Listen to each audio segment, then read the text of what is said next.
বেচাকেনা কেমন? বেচাকেনা আগের তুলনায় অনেকটাই কম। হ্যাঁ, কম্বলের বাজার বাংলাদেশের সবচেয়ে বিখ্যাত বাজার, এক নামে সবাই চিনে বাইতুল মোকাররম। বাইতুল মোকাররম ছিল। বাইতুল মোকাররমের কথা বললেই সবাই জানে যে এখানে বিদেশি কম্বল পাওয়া যায়। আমরা আসি ভালো আলহামদুলিল্লাহ। কম্বল তো আসলে সবাই আসে কোরিয়ান চায়, কিন্তু কোরিয়ান কম্বল তো বাংলাদেশে আসে না।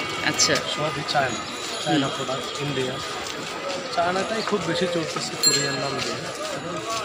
চায়না মাল হলো জিনিস কোয়ালিটি সম্পন্ন অনেক ভালো। এর প্রাইসটা কেমন ছিল?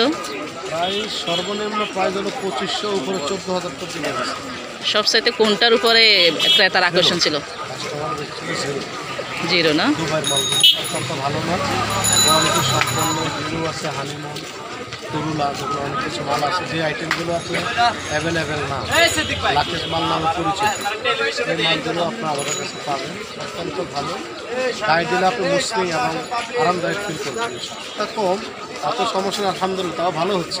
সবাইকে দাওয়াত রইল, সবাই অবশ্যই কম্বল কেনার জন্য বাইতুল মোকাররম আসবে। ডিসকাউন্ট 100%, আপনাদের নাম বলে আসবে, অবশ্যই তাদের জন্য ডিসকাউন্ট থাকবে।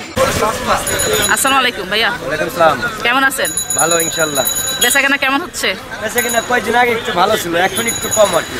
কম না? জি, কেন? শীতটা এখনো, শীতের মৌসুমটা এখনো চলতেছে। লাস্টের দিকে তো এই জন্য এখন একটু কেনাকাটা। এখন কি লাস্ট? আমি তো জানি যে ফেব্রুয়ারির। হ্যাঁ, শেষ বাজার এখন। তো আপনাদের মানে প্রাইস কেমন কেমন দরে দিচ্ছেন?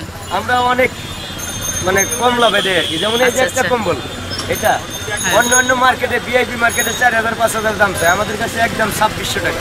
আচ্ছা আচ্ছা, প্রাইস তো কম আছে। জি, অনেক কম। আচ্ছা আচ্ছা, আপনাদের এবার মৌসুমে মানে কোন ধরনের কম্বলটা বেশি হয়েছে, ক্রেতারা কিনেছে? হ্যাঁ, এটা তো বাংলাদেশের মধ্যে বুঝছেন, বাইতুল মোকাররম হলো মার্কেটটা অন্যরকম। আমাদের মার্কেটের এই মালগুলা বেশিরভাগ বাইরে থেকে আসে, আর ইম্পোর্ট করা মাল না। এগুলা সব মনে করেন যেমন জিরো আছে, ভিআইপি আছে, তুলাব আছে, এগুলা লাকেশ পাটি মানে স্বর্ণপট্টিতে আমরা কিনে বিক্রি করি।